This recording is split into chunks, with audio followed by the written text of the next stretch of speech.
Magiging walang kwenta ang salita ng Panginoon kapag ito ay papasok sa tenga natin at lalabas sa sa kabila. Magiging walang kwenta ang salita ng Panginoon kapag ito'y narinig natin pero hindi naman natin sinusundan.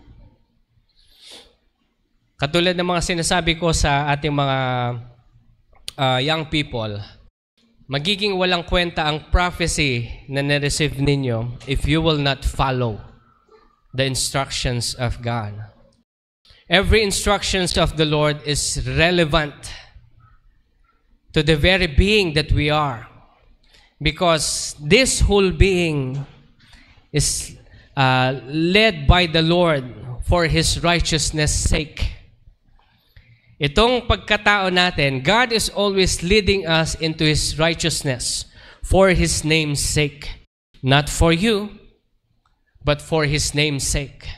For Jesus' name's sake. So, whenever we disobey the Word of God, the prophecies that we have received, the revelations that we have in our dreams that God revealed to us for us to move in accordance to His will, if we will not follow, then all of this will become like a bubble. Magiging walang kwenta. Pag sinabi ng Panginoon sa iyo, ikaw ay gagaling, pero ikaw ay walang disiplina at coke ng coke pa din, walang mangyayari sa iyo. Yan ang sinasabi ko po sa inyo. Kung mapapansin niyo po, sinisipon-sipon ako dahil yan ang ng walang disiplina. Kasi nga po, nasobrahan sa trabaho. Kaya sabi ng Panginoon sa akin nung one time, anak, you need to rest. Lord, but this. Sabi ko na. Hindi ako nakinig. 3 times akong winarningan ni Lord. Hindi ako nakinig. And God forced me to rest. And then I did.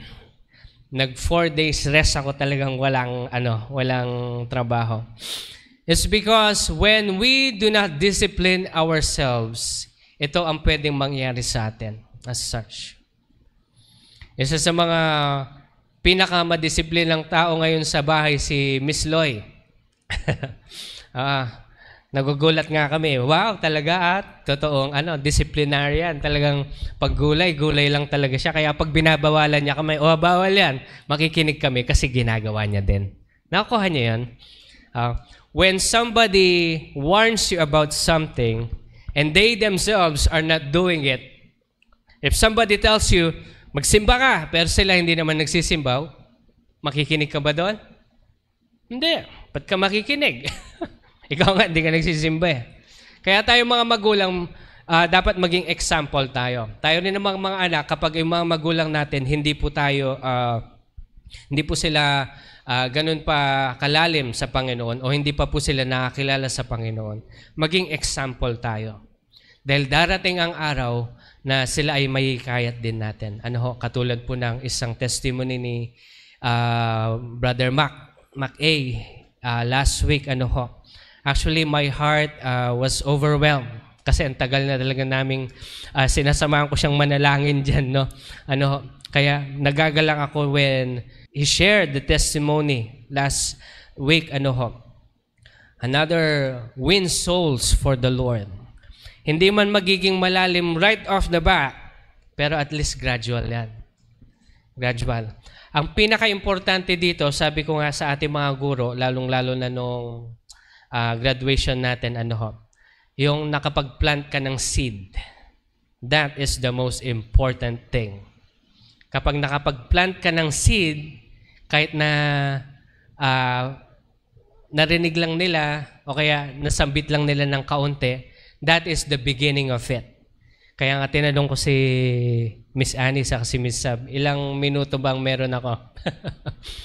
Dahil gusto ko talagang sharean.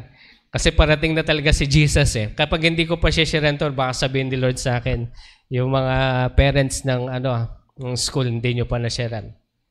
At least ngayon, nakapaghugas na tayo ng kamay. Yung mga hindi nakinig, Kasalanan na po nila yan. Pero ang importante dito, we have planted seed. And that's the most important thing. And whenever we come here on church, here inside the church, at mapapakinggan natin ang mga salita ng Panginoon at hindi naman natin ito gagawin, magiging walang kwenta po yung lahat ng mga bagay na ito. Kaya mapapansin natin, ang sa atin ay, iba sa atin nananalangin na, Lord, paggalingin mo ko. Sabi sa'yo ng doktor, 1 rice lang, pero ikaw, maka-double rice ka pa. Okay? Kayo magagalit sa akin, ha? Pastor, nagpaparinig kaya. Hindi ako nagpaparinig. Nagpapatama talaga ako. Para alam nyo yung tama. Ano ho? Kasi, sabi ko po sa inyo, disiplinahin natin yung katawan natin. Kasi itong katawan na to, 1 beses lang to. 100 years lang to.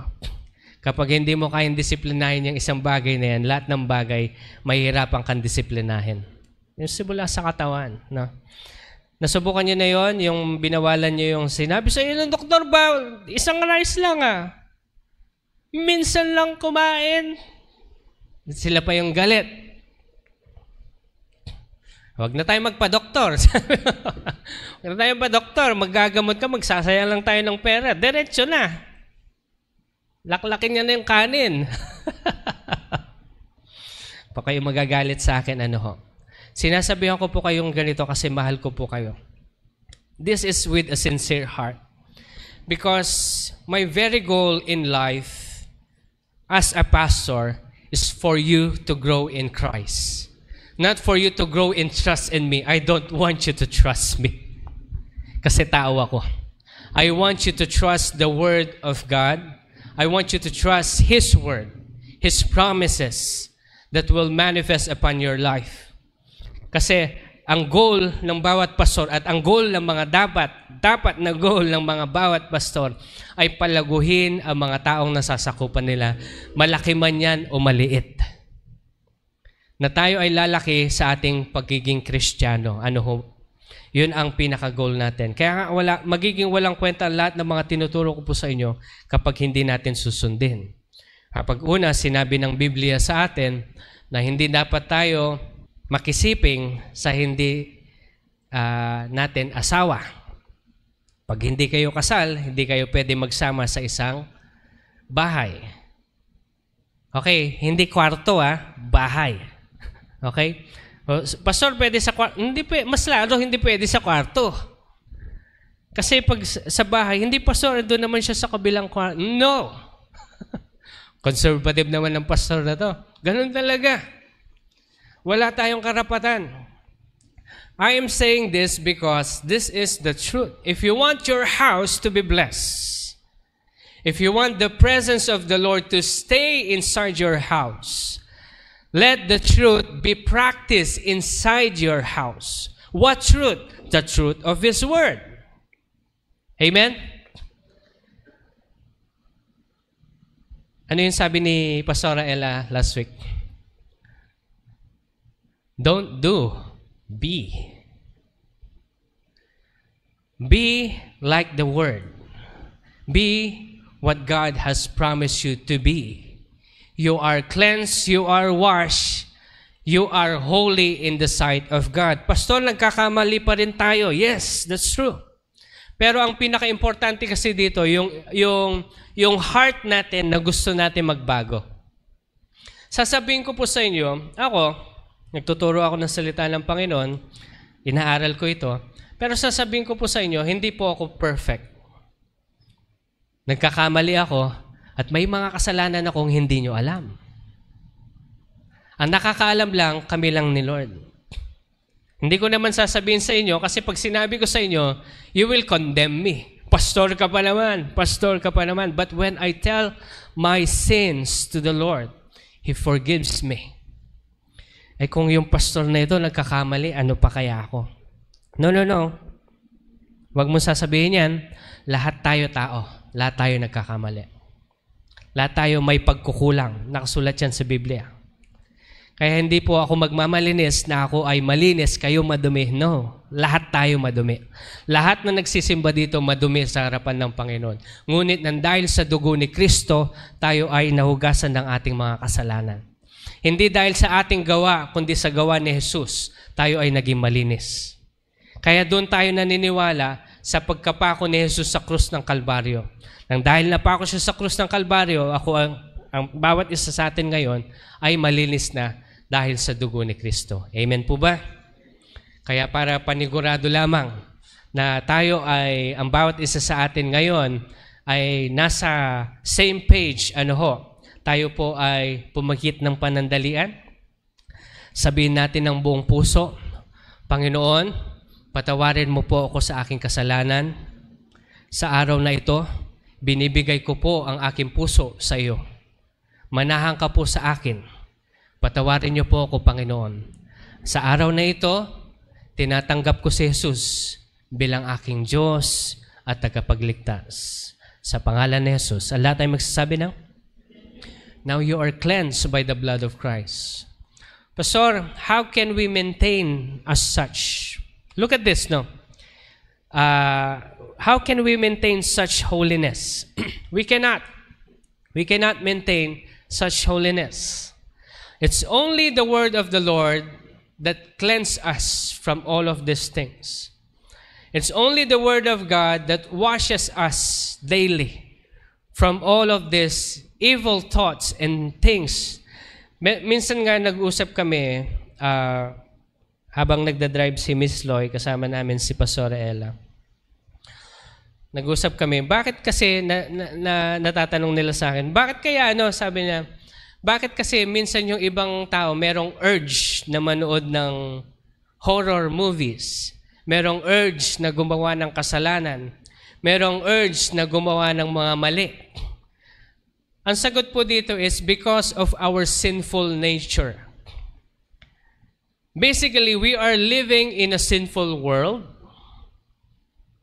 born in a sinful body, with a sinful nature. So basically, by default, we are sinful because of what Adam and Eve had done. O sabihin na natin, sa ginawa ni Adan sa Garden of Eden. And all of this manifestation just flowed upon the rest of the human race.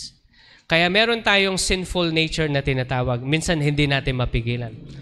Pastor, anong gagawin natin sa ganon? Ang gusto lang ng Panginoon ay magkaroon tayo ng puso na pagbabago. Lord, gusto ko magbago.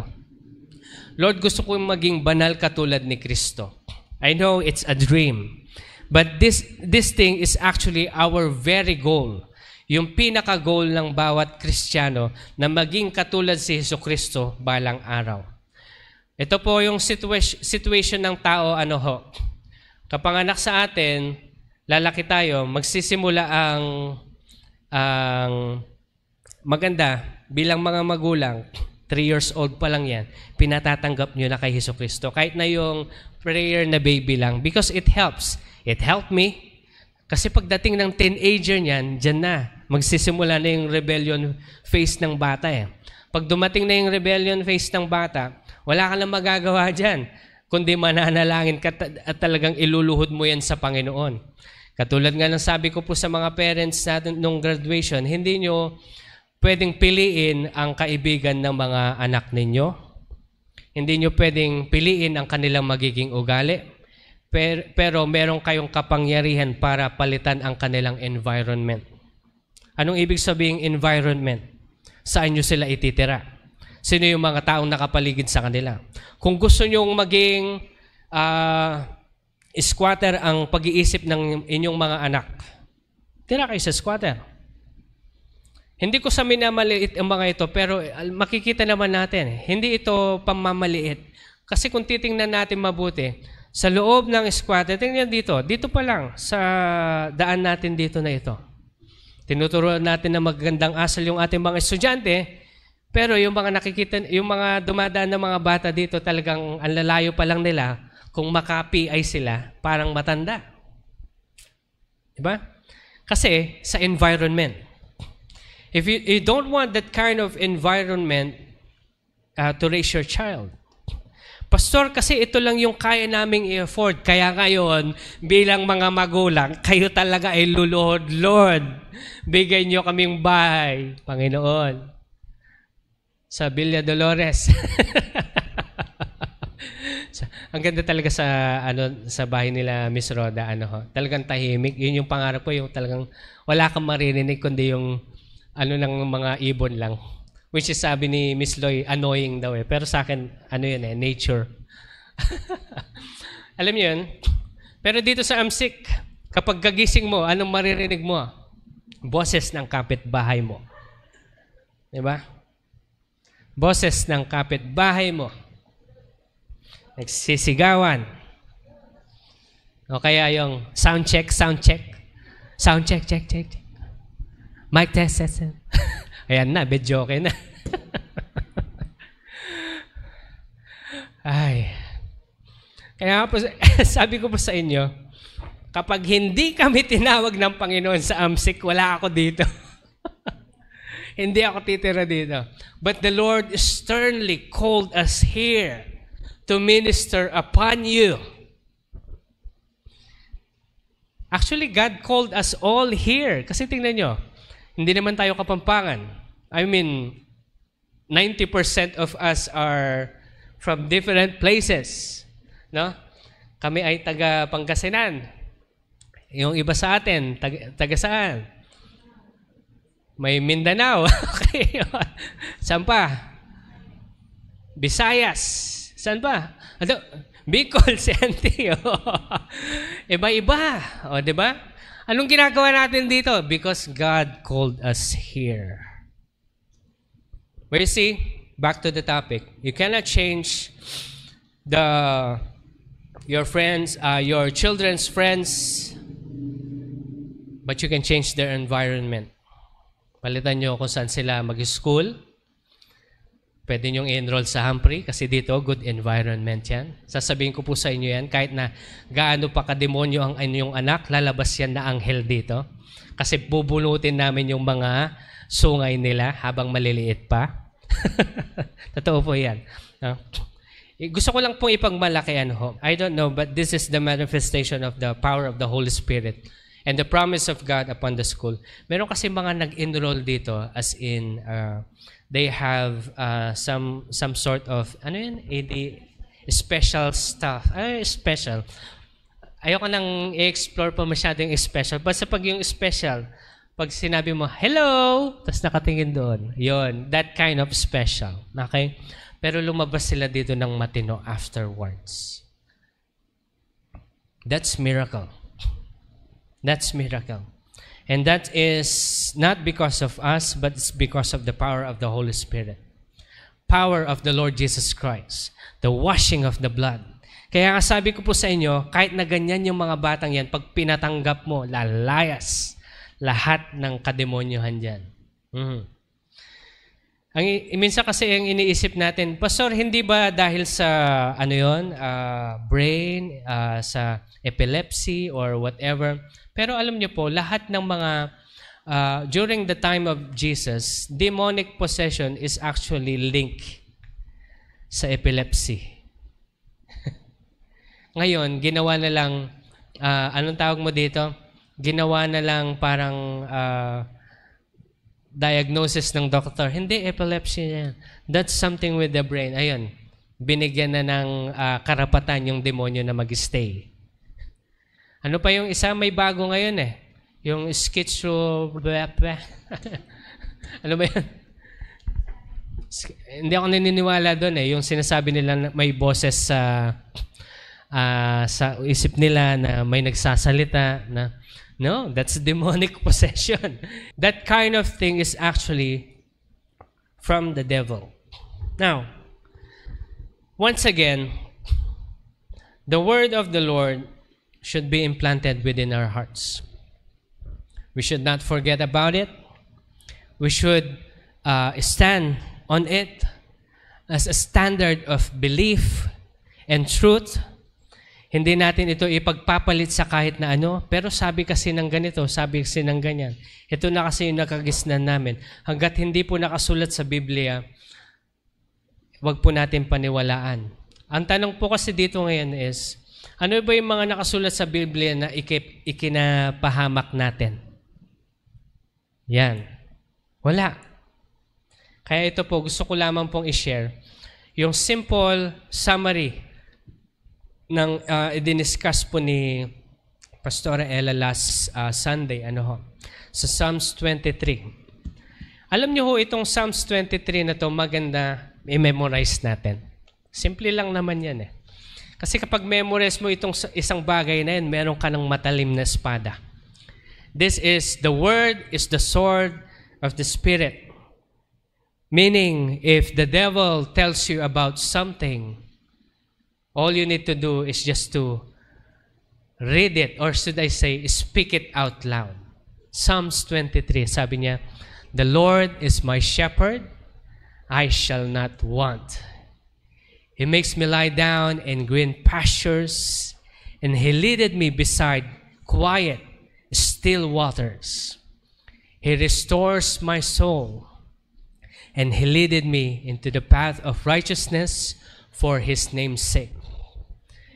Though I walk through the valley of shadow of death, I will fear no evil, for Thou art with me. Thy rod and Thy staff, they comfort me. You prepare a table before me in the presence of my enemies." Ito yung minemeditate ko kaninang umaga. You anoint my head with oil. My cup overflows. Surely goodness, mercy, loving kindness will follow me all the days of my life, and I will dwell in the house of the Lord forever. Whenever you are in need, the Lord is my shepherd, I shall not want.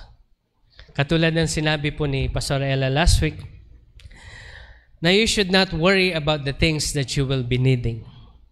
Naging confident lang ako sa Panginoon when, alam niyo yun, when He gives me something and He takes it back. He gives me something and He takes it back again. Pag yung confidence ko napunta na dun sa trabaho ko, He takes it back. But whenever He takes it back, nagpapanik ako. Ibig sabihin, yung confidence ko nandun pa rin sa work ko. But there came a time na napagod ako sa kakaganon ng Panginoon. Sabi ko, Lord, bahala ka na. You are my shepherd. Kung saan mo ako dadalhin, then do it your will, Lord. This is no longer my life. And I already gave it all to you, O God. Yun yung prayer ko. Kaya nga, nung nawalan ako ng trabaho, and the Lord told me, "Son, I will bless you next time." Sabi, sige Lord, do it your will. Hanggat wala akong trabaho, magre-relax ako. For you are my shepherd. Hindi alam ng family ko ito, but alam nyo po, meron kasi kaming monthly quota. Kailangan namin ma-produce yun, less hindi magfa-function yung buong ministry. Okay. Hindi magfa-function yung bahay kasi gutom. Okay. Hindi magfa-function yung ministry kasi may mga kailangan kaming bayarang empleyado. Okay. Nung una nagpapanik ako. Nung kapag hindi ko ma-produce yung kaya may mga times na talaga mainit yung ulo ko. Pero hanggang sa napagod na ako, Panginoon, sabi ko, Lord, I'm giving it to you. And I just the whole week, Lord, pag hindi mo bibigay ito, bahala ka. Wala kaming pangsusweldo sa ganito. Wala kaming gagawin sa ganito. So, Lord, ikaw bahala dyan. So, then I just relax. Nanood lang ako. Nagre-relax lang ako. Kunwari, nasa office, hindi ko alam na kung saan nakukuha ng pera. Pero alam niyo po, later on, may mga, pag sinabi kasi ng Panginoon, He leaded me beside still waters. He makes me lie down in green pastures. Ibig sabihin, God is going to provide everything that you need. And at that very moment, when the Lord saw my confidence in Him, doon niya ibinigay. sabi ng Panginoon sa akin, and I can still remember, anak, sabi niya, an hour from now, magbukas ka ng email sa'yo. Ako naman si excited, wala pang 1 hour, chinecheck ko na. Anak, 1 hour nga eh. So, an hour after, then doon ko palang na-receive na, boom, ang daming email. Lord, saan nang galing to? Ang daming offers ng mga different kinds of projects na eventually, ito yung naging solusyon sa mga kailangan po naming babayarin. At least, yun doon sa parte ko. Ano ho? You see, when God provides, He does not do it in your way. When God gives you something, He doesn't give it in your own imagination. He gives it in His own. Kaya nga ang palagi kong sinasabi sa Panginoon, Lord, surprise me. Okay? O meron kayong pangangailangan kay Lord? Sino may pangangailangan dyan? Sabihin nyo sa Panginoon ngayong umaga, Lord, surprise me. Ayan, gusto nyo ma-surprise, ha? Sige, maso-surprise kayo niyan. Pero alam nyo po, ang ano dito is, basis nitong mga bagay na ito is you have to have confidence to your shepherd, Jesus Christ. Kasi kapag wala kayong relationship sa Panginoon, wala. Wala mangyayari. When the Lord says He will restore your soul and guides you to the path of righteousness for His name's sake, all the hurts, all the pain, all of the things of this world that you think that's pressing you down, remember that all of these things are just but a heavy burden for you to grow in Christ. Kailangan po natin maintindihan na ang pagsubok sa buhay is just a part for us to grow like Jesus Christ. How can you know that the Lord provides if you haven't experienced lack? Nagutuman na ho ba kayo? Nasubukan nyo nang hindi kumain ng 1 linggo? Sinong nasubukan na ng ganon? Ang mga mayayaman po pala tayong lahat eh. Diba? O sabihin na natin sa isang araw, hindi kayo nakakain ng 2 beses. O yan. O sino nakasubok ng ganon? O, madami sa atin. Mayaman kayo. Hindi po tayo mahirap. Kaya kung papansinin natin dito, all of these things are just but for us to know that God provides. He helps us to understand His ways, His plans, for us to remember His goodness upon us. Amen? Kaya wag po natin itong kakalimutan. When the Lord says, He restores my soul, He guides me into the path of righteousness for His name's sake. Ibig sabihin, hindi niya tayo pababayaan. Ano man yung pinagdudusahan natin ngayon na emosyonal sa loob ng ating bahay. Huwag po tayo maging masyadong... Ito, let me just correct this now. Ewan ko ba anong ginagawa ng mga media sa kabataan? Meron silang tinatawag na ngayon na mental health. Noong 90s, wala naman. Anong mental health? Ano yun? Nakakain po ba yan? Pero ngayon, usong-uso. Mental health daw. Look at this. Look at this, okay? You have a body. Tapikin po natin ating sarili. You have a body. You have a soul, mind, will, and emotion. You have it. Okay? But the truth is, you are a spirit, created in the image of God, in His likeness. You have a body, you have a soul, but you are not a soul. You are not emotion. If you are being controlled by your emotion, in everything that you do will not work. It will not prosper. Because if you are led by your emotion, ang mangyayari niyan, ito lang yan, no? Ang mangyayari niyan, yung lahat ng gagawin mo, it's all emotional base. Yung pagtulong mo sa tao, emotion. But it's not actually doing the will of the Lord. You are a spirit created in His image. At kapag iisipin natin po yung image ng Panginoon, ito po yung kailangan nating kilalanin pa ang Panginoon. Kasi ang true image of the Lord is Christ-likeness. At yun yung pinaka-ginogol natin lahat. Ano ho? Madami po tayong pag-aaralan. Hindi po kasi ito makukuha sa isang upuan lamang. Makukuha natin yung Christ-likeness from age, sabihin na natin, from the time na naging born again ka, hanggang sa mamatay po tayo sa sobrang katandaan. Doon natin makukuha ang Christ-likeness. Hindi natin makukuha ito habang 40 years old ka, habang 50, 60, 70 ka. No.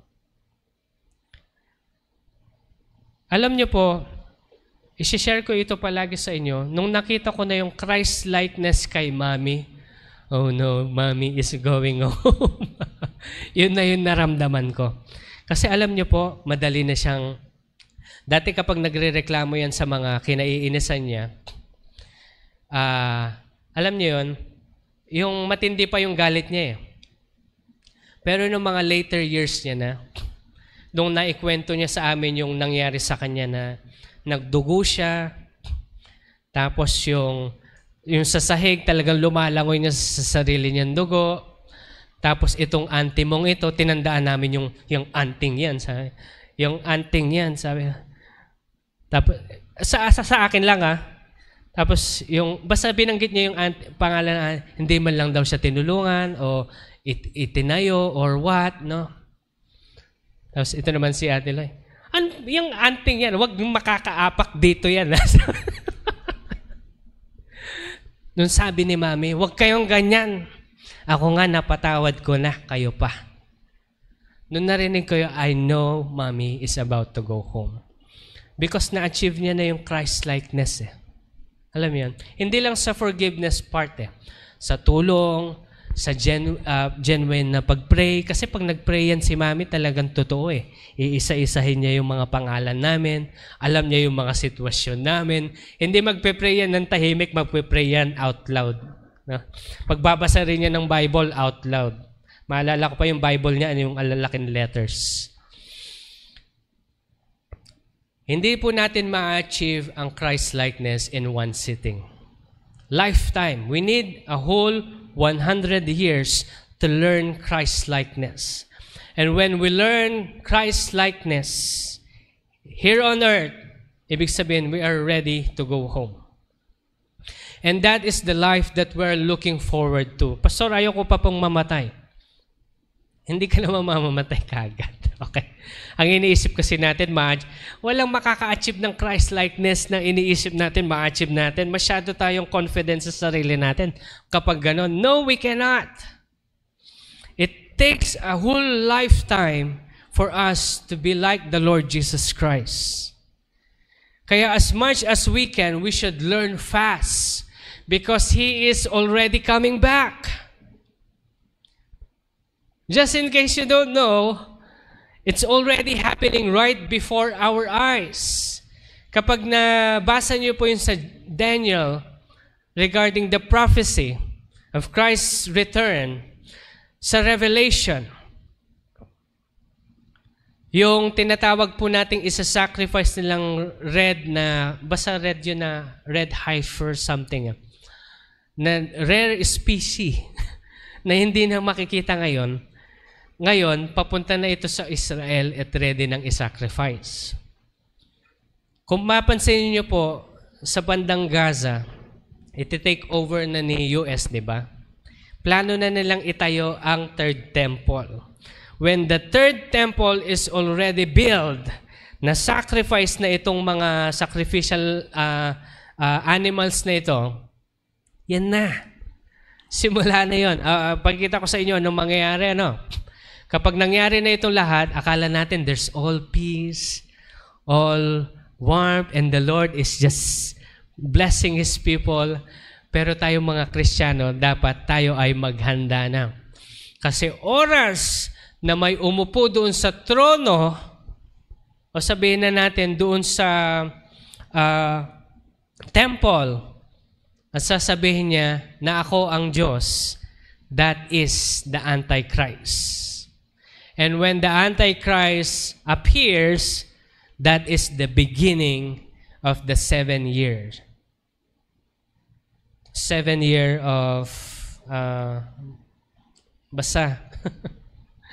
Na-discuss na natin to before. Kaya ako po sinasabi ito sa inyo kasi kailangan na natin maghanda. Ano ho? Amen?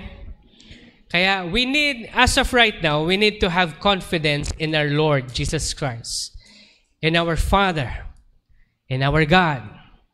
Okay? So, kaya nga ito po.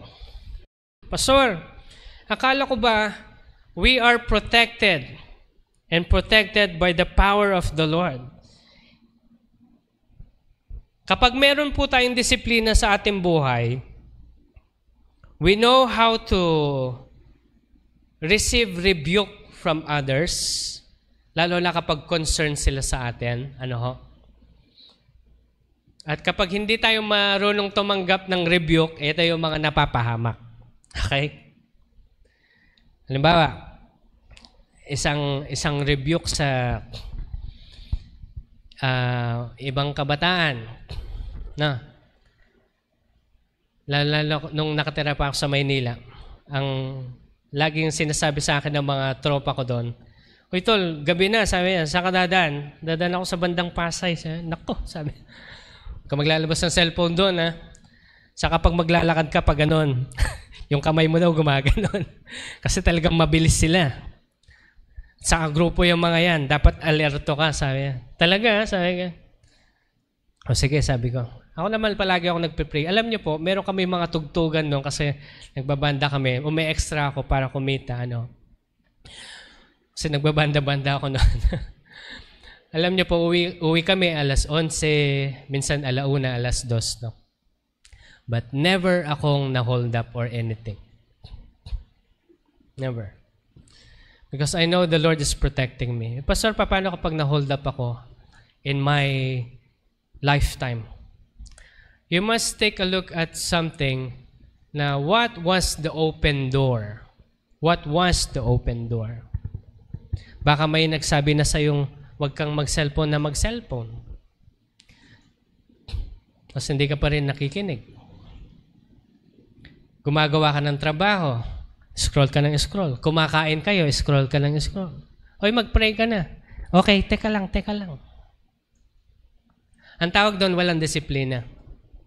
Darating ang araw na ang Diyos ang magdidisiplina sa'yo. And let that be a warning. Okay? Meron naman yung napagsabihan tayo, na-rebuke na tayo, huwag ka magko-coke. Coke ka pa rin ng coke. Hanggang sa bumigay yung kidney mo. Bumigay yung kidney mo, ngayon may sakit ka. Pastor, pag-pray niyo po kami.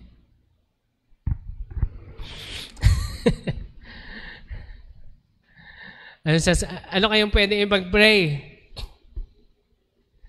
Lord, hindi ka naman bibigyan ni Lord ng bagong kidney. Mamajikin ni Lord ng bagong kidney para sirain mo ulit. Binigyan niya nga tayo ng dalawa eh. Diba?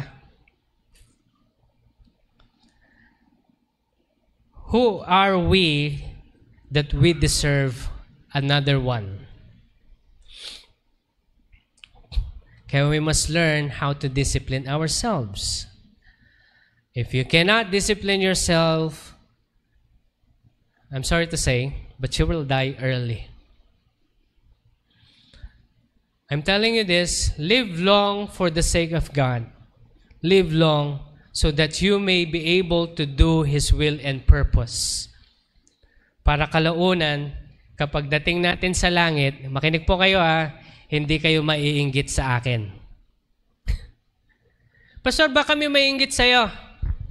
Kasi alam niyo po, darating ang araw, hindi sa nagmamalaki ako but I can tell you, madami na akong napatanggap kay Jesucristo bilang Diyos at tagapagligtas. And that actually, in the Bible says that you will have reward in heavens. That nobody knows what rewards are those. Only the Father knows. At alam niyo po, i-reward tayo ng Panginoon sa harap ng mga madla. Remember, Lord, sasabihin natin, Lord, ang daming tao noon. Paano noon? Di ubos yung oras. No. We're living in eternity. Iba ang eternity sa time as such as earth. Kasi doon, pwede mangyari ng sabay-sabay. At madedeclare at malalaman ng lahat ng sabay-sabay. Hindi ko ma-explain to because this is something beyond our imagination. Pastor, bakit mo sinabing maiinggit? Because people who have brought a lot of lost soul to the Lord will be rewarded in heaven. Alam niyo ho ba yun? They will be rewarded in heaven. And if you want your reward in heaven, build your treasures in heaven by sharing the word of the Lord. Okay? Pastor, ayoko mag-share ng word ni Lord kasi nahihiya ako. Sabi ng Panginoon, kapag kinahiya mo ako dito, ikakahiya din kita sa harap ng aking Ama. Pero alam niyo po, yung pinakauso ngayon, nagagalak na rin ako at natutuwa din ako sa mga nangyayari sa iba-ibang bansa, lalo na sa West ngayon. Nagiging bold na po yung mga Kristiyano to the point na nagpipreach sila na kahit na dinuduruan sila, binabato sila, binabastos sila. Alam niyo, nakikita mo sila tumatawa. Alam niyo kung bakit? Kasi alam niyo po, every strike, every mockery na ginagawa sa kanila will be a reward in heaven. Kaya kapag halimbawa kayo ay nag-share ng salita ng Panginoon, tapos ipinahiya kayo, magalak po kayo. Because your reward is in heaven. Hindi ba kaya nga sinasabi ng mga ibang tao, sira ulo yata itong mga born again na to dahil dinuraan na sila, sinuntok na sila, binastos na sila, parang wala lang kwenta. Alam niyo ho kung bakit? Kasi yung reward nasa langit. Pagkatapos ng lahat nito. Kaya this time, I'm telling you, we must share the word of the Lord. Now look at this. You cannot easily share the word of God unless you have a relationship with Him. You cannot have a deep relationship with the Lord Jesus Christ unless you are truly in love with Him. If you are truly in love with the Lord, you will continue to read His Word. Pastor, ang question, how can we be in love with the Lord Jesus Christ? Ito po yung answer dyan, consider it all joy when you go through suffering, because when you suffer for the Lord's name's sake, you will grow in loving the Lord. Nasubukan nyo na ho ba nagkasakit kayo at nagpasalamat kayo sa Panginoon dahil sa sakit na yun? Hindi tayo makasagot. Pastor, sino ba magpapasalamat sa sakit na yun? Sakit nga Masakit nga Magpapasalamat ka. But you know what? When you learn how to thank the Lord because of that sickness, Lord, thank you. Because I know you will heal me. Di ba, na-discuss po natin last week kay Pastora Ella. Everything that is good is from the Lord. Amen? But good in accordance to His perspective, not in our perspective. Amen? When we have sickness as such, it may not seem good to us, but the Lord says it is good because I will show my power and how I will heal you. The longer you suffer in sickness, and when God heals you, oh, how great that is. you will experience the true power of miracle. Kaya enjoyin nyo lang yung suffering. Pastor, hindi mo alam kung gaano kasakit. Ayoko rin ma-experience. Ayoko. Enough na sa akin yung mga na-experience ko. Pero hinahayaan po tayo ng Panginoon na dumaloy sa mga ganyang pagsubok for us to experience His power in us. Kaya sasabihin natin, even though I walk through the valley of shadow of death, I will fear no evil. Your rod, yung stick ni Lord, yung staff niya, they comfort us. Because the Lord used that rod and staff para hampasin ang ating mga kaaway. Ito pa yung malupit, verse 5. You prepare a table before me in the presence of my enemies. Anong ibig sabihin nun? Hahainan kayo ng pagkain ng Diyos sa harap ng inyong mga kaaway. When we talk about enemies, it's not the person, but it's the devil himself. Ano yung ginagawa ng devil sa atin? Ninanakawan niya tayo. Minsan, God will provide us with great opportunity, malaking kikitain. Tapos meron kang malaking kikitain, tapos bigla naman may na-ospital sa loob ng bahay ninyo. Tingnan niyo ito kasi ang plano ng kaaway is to steal, kill, and destroy. The enemy will try, but there's no weapon formed against us shall prosper. Bakit hinayaan ni Lord na mangyari yon, Pastor? So we need to strike back. It doesn't mean that the devil is trying to work on your destruction, ay mananahimik ka na lang. No. You kneel down. Enjoy the green pasture. And look at the Lord, who will prepare a table of food, prosperity, blessing, and healing in front of your enemies. Sino ho ang kaaway natin ngayon? Spirit of poverty. Lahat ng may problema sa pera. Sige nga, magtasang kayo kamay. Ayan. Ibig sabihin, pare-pares tayo ng kaaway. Okay. Huwag kayong mahiya. Huwag kayong mahiya. Sige nga, once more. Huwag kayong mahiya. Lahat tayo. Kaaway natin. Look at me. Kaaway natin ang spirit of poverty. Kaya tayo nananakawan kasi hindi natin alam paano hawakan yung binigay sa atin ng Panginoon. But the Lord is teaching us. Now, the Lord is actually, ito yung hampas dyan. Tingnan, hampas sa mukha ng kaaway. Tingnan nyo ito nakatira tayo sa AMSIC. No? Sinasabi nila na pinaka-worst na barangay sa buong Angeles. Totoo ba? It's true. It's worse.